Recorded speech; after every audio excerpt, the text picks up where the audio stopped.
Hello friends. Now in our last session we studied that the nature of management as well as the question whether management is art or science or profession, and I explained you that management could be treated as art as well as science. It is a combination of both. It is specific, not specifically art, not specifically science, but yes, we can say it is a combination of both. We can never say कि भाई management pure art है, और हम ऐसा भी नहीं बोल सकते कि मैनेजमेंट प्योर साइंस है, बट या we can say that it is a combination of both the things. It is art as well as it is science. And now I'm going to explain that management is art, science, as well as management is a profession as well, right? So आपके page number just a minute 4 पे हमने last में पढ़ा था art and science का point, right? On page number 4 of your text book. Management is a profession. In that part I am going to explain now.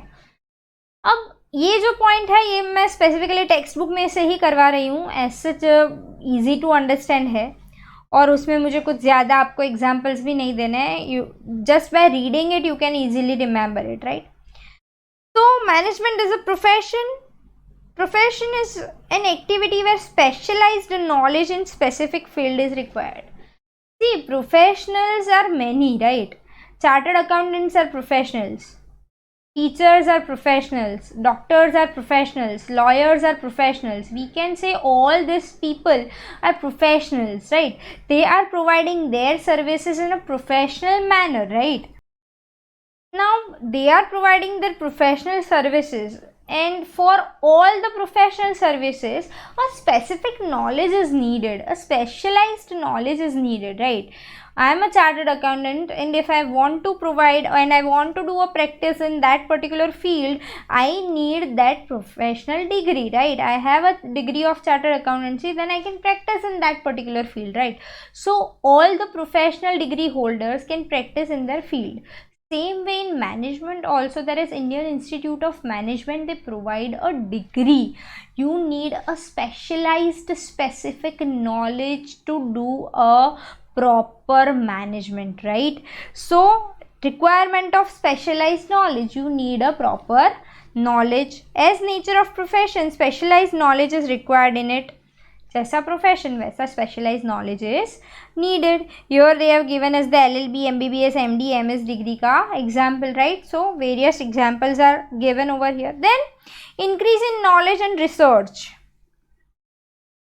Research करते, see management is same like other fields, other professional fields.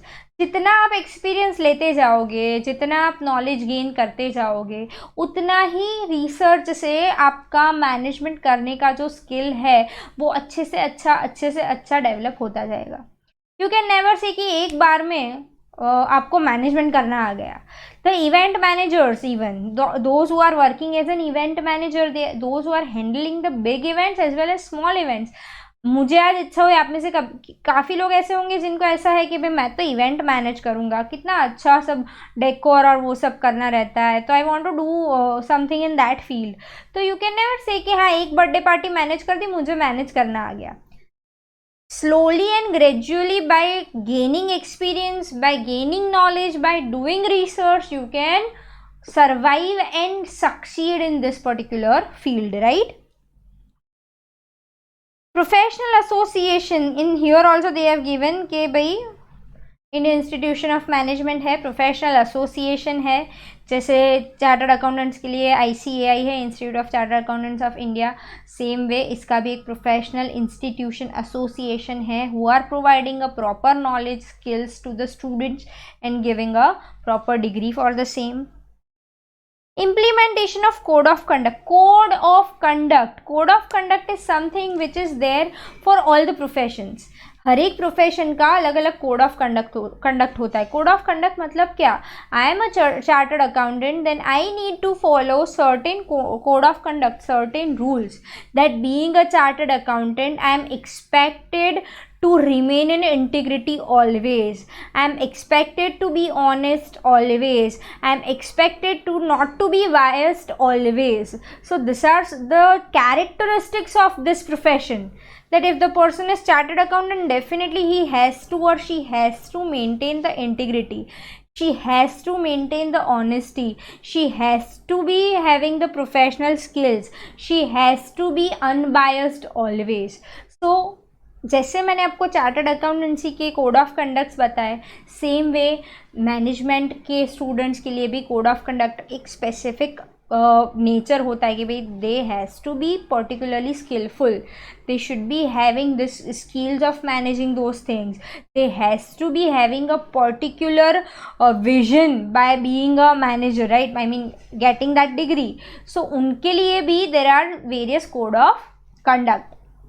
Code of conduct means nothing but a person having a particular professional degree of a particular field is having a particular rule book कि उनको ये rules follow करने हैं उनकी professional personal दोनों life में, right. Then moral responsibility is an important factor in any profession. B यहाँ पे लिखा भी है, chartered accountant must be loyal to his client and should not disclose any information to anyone. अब यहाँ पे ही सीए का जैसे एग्जाम्पल दिया हुआ है, same way this professionals must be loyal to their profession and need to fulfil their moral responsibility. Being a management student, you need certain moral responsibility and accordingly you need to work. You can never be like कि हम quality कुछ भी दे देंगे, अच्छे पैसे भी ले लेंगे और मैनेज कर लेंगे event. There are certain event managers who are not that successful though, and the reason is this only because they do not believe in quality. Then I can say their moral responsibility is quite low. You should be having the moral responsibility to give a quality thing rather than giving some disasterable thing and taking money from the customer, right? Whenever you are providing any kind of service, you should focus on the quality, then definitely you will be able to earn something better, right? So this is what the professional management as a professional thing means. ये हो गया management is a profession as well. Now बीच में हमने ये चीज़ importance of management वाला जो part था वो नहीं करा था, तो let's clear this importance of management and then we will be moving further in next session. But in this session we will be finishing this importance of management. Here I have written the points. तो आपको points याद कैसे रखने हैं, और यहाँ पे मैंने लिखे हैं ना अकॉर्डिंगली, तो आपको याद डेफिनेटली रह जाएंगे, आपको रट्टा मारने की ज़रूरत एज सच नहीं पड़ेगी. First is management is necessary in every field. वो तो मैम हमें कब से पता है, आपने कितनी बार बोला it is a universal process. आपने सबसे पहले ही बता दिया था कि एक बार होने कर लिया उसके बाद चलेगा नहीं करेंगे, ऐसा नहीं होता management, right. So we already know this कि management is necessary for every field, even in personal life as well management is necessary, right. Why management क्यों नेसेसरी है? टू अकम्प्लिश द ऑब्जेक्टिव्स, जो हमारे टारगेटेड ऑब्जेक्टिव्स है वो accomplish करने के लिए, फुलफिल करने के लिए, अचीव करने के लिए, गोल्स अचीव करने के लिए you need a better management. Sequence में याद रखोगे तो अच्छे से याद रह जाएगा, right. It is necessary in every field, definitely, obviously. Why? To achieve, to accomplish the objectives, जो डिसाइडेड प्री डिसाइडेड ऑब्जेक्टिव्स है, गोल्स है, उसको अकम्प्लिश करने के लिए, अचीव करने के लिए. By optimum utilisation of resources. Optimum utilisation of resources आप याद करो, इसमें मैंने क्या एग्जाम्पल दिया था आपको. ऑप्टिमम यूटिलाइजेशन ऑफ रिसोर्सेज में जब हम कोविड-19 वाला एग्जाम्पल पढ़ रहे थे तब मैंने आपको बोला था रेलवे कंपार्टमेंट्स है, हमारी गवर्नमेंट ने वहाँ पे भी कोविड-19 के लिए हॉस्पिटल क्रिएट कर दिया है पेशेंट्स के लिए. Proper optimum utilisation of resources. भले अपने पास हॉस्पिटल्स नहीं है इंडिया में जितनी पॉपुलेशन है उसके हिसाब से, पर जितने रिसोर्सेज अवेलेबल है गवर्नमेंट के पास, they are trying damn hard to utilise those resources. Railway department है, रेलवे कंपार्टमेंट्स है, अभी रेलवे वैसे भी नहीं चल रही है, तो क्या करेंगे, उसको बंद रखेंगे? नहीं। There are people who are suffering from this particular virus. They have created a specific COVID-19 patient hospital in that compartment. Correct. तो ये क्या हुआ है, ऑप्टिमम यूटिलाइजेशन ऑफ रिसोर्सेज। आपके पास जितना है उसको बेस्ट वे में कैसे यूटिलाइज करे, बेस्ट वे में कैसे उसका रिजल्ट दे, वो उसके ऊपर फोकस करना है। Being a proper management professional, you should be understanding this thing कि हमारे पास कम resources हो फिर भी हम अच्छे से अच्छा क्या प्रोवाइड कर सकते हैं, कैसे प्रोवाइड कर सकते हैं। जैसे मैंने आपको बोला था सिर्फ 10 ही दिन है and you need to finish all the 7 subjects, so you need to think in that way. 10 दिन है, 24 hours, 240 hours I am having, 240 hours and 7 days, sorry 7 subjects. मुझे कैसे करके ये 7 सब्जेक्ट्स ख़त्म करने हैं, कौन सा सब्जेक्ट है जिसको मैं कम टाइम में भी ख़त्म कर सकता हूँ या कर सकती हूँ। Accordingly you need to think. Optimum utilisation, best utilisation करना है of the resources that are available. Time तो कभी वैसे भी खरीदने नहीं जा सकते, पर गवर्नमेंट भी क्या अभी इतना खर्चा कर दे फटाफट से कि नया हॉस्पिटल बनवाए, कंस्ट्रक्ट करवाए? नहीं। थिंक स्मार्टली कि जो रिसोर्स अवेलेबल है उसको यूटिलाइज कैसे करें, किस तरीके से यूटिलाइज करें कि हम मैक्सिमम बेस्ट अपना आउटपुट दे पाए। Correct. Then for success of business, अगर हम अपने रिसोर्सेज ऑप्टिमम वे में, बेस्ट वे में यूटिलाइज कर रहे हैं, एकदम बढ़िया तरीके से रिसोर्सेज को यूटिलाइज कर रहे हैं, बढ़िया तरीके से यूज़ कर रहे हैं, तो this thing is for sure, ये मिलने ही वाला है फॉर सक्सेस ऑफ बिजनेस। ये डेफिनेटली मिलने वाला है अगर आप इसको अच्छे से यूज़ कर रहे हैं आपके रिसोर्सेज को, तो you can definitely achieve the success. You can definitely achieve the pre-decided goals that you have created only yourself, right? If you are doing a proper management, you can definitely achieve the success of the business. By what? Creating job opportunities. भाई management कर रहे हैं तो मैंने आपको सबसे पहले बोला 2 से ज़्यादा लोग होंगे, correct. You are creating various job opportunities for various people कि आप हमारे यहाँ आओ, हम आपको प्रॉपर एक, मैंने आपको ये बोला था कि डेडिकेटेड अथॉरिटी दे के रखेंगे, अपन डेलीगेशन करके रखेंगे कि भाई your authority is to do this thing, your work is this, right. तो उसके लिए you need a proper staff, no कि हाँ ये स्टाफ है, ये काम करेगा, ये स्टाफ है, ये काम करेगा। So you are creating job opportunities by doing a proper management. आप एक ऑर्गेनाइजेशन में काफ़ी सारी फील्ड्स है, तो काफ़ी सारी फील्ड्स में अच्छे से मैनेज करना हो तो you need people and you need skilful people, so you are providing job opportunities as well. You are doing what, definitely अब ये सब हो गया, अपना सक्सेस मिल गया बिजनेस को, तो ये तो अननेसेसरी, अननेसेसरी नहीं बोल सकते, इनएविटेबल थिंग है ना। मैं ऐसा बोलूँ कि I am so successful and definitely I am going to earn something good, no? मैं सिर्फ मेंटली सक्सेसफुल हूँ ऐसा तो पॉसिबल नहीं है।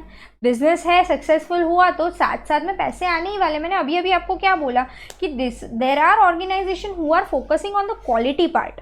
Y so? Because they know कि अगर क्वालिटी प्रोवाइड करेंगे तो सक्सेस तो होगा ही, बिजनेस सक्सेसफुल तो होगा ही, as well as we are going to earn good.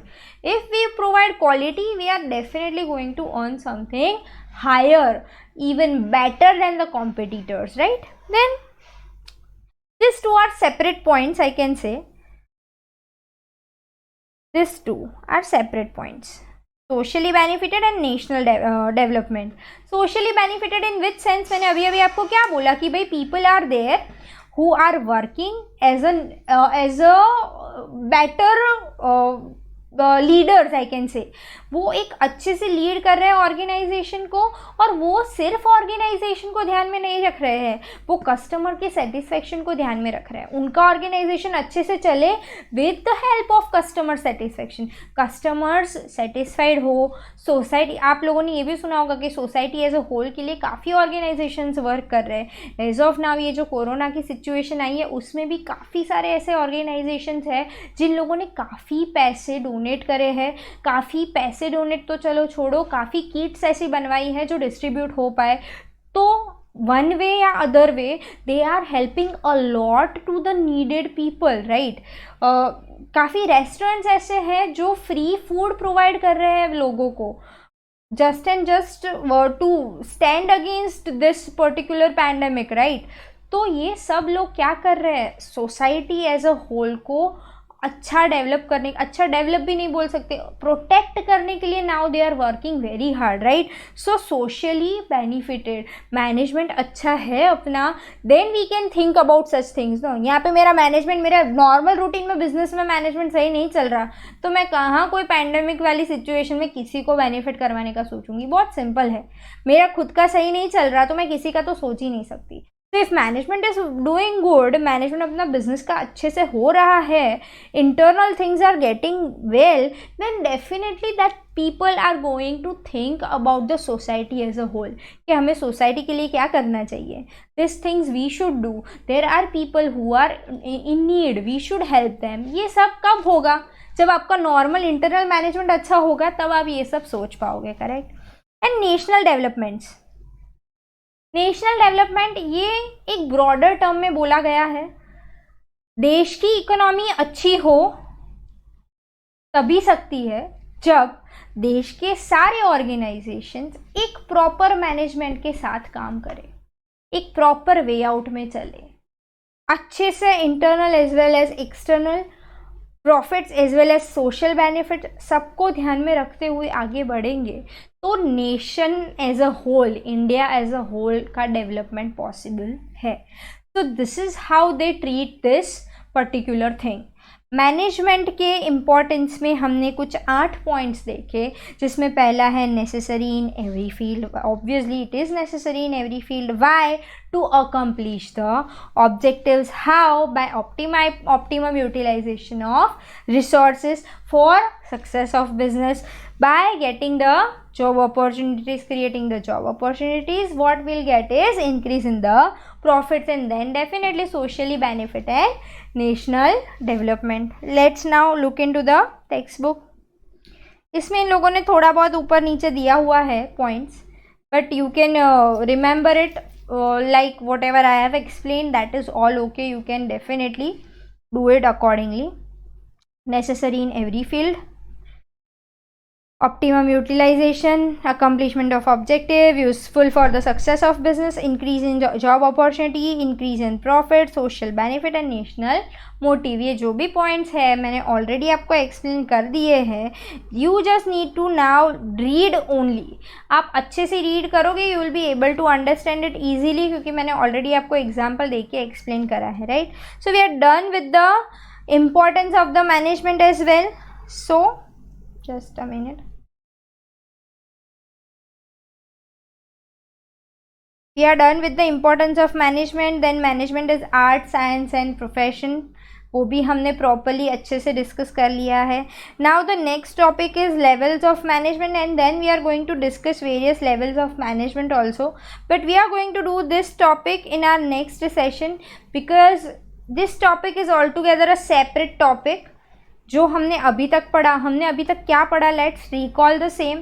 हमने बेसिक पढ़ा, हमने डेफिनेशंस पढ़ी, हमने नेचर पढ़ा, हमने मैनेजमेंट इज़ आर्ट, साइंस और प्रोफेशन वो पढ़ा.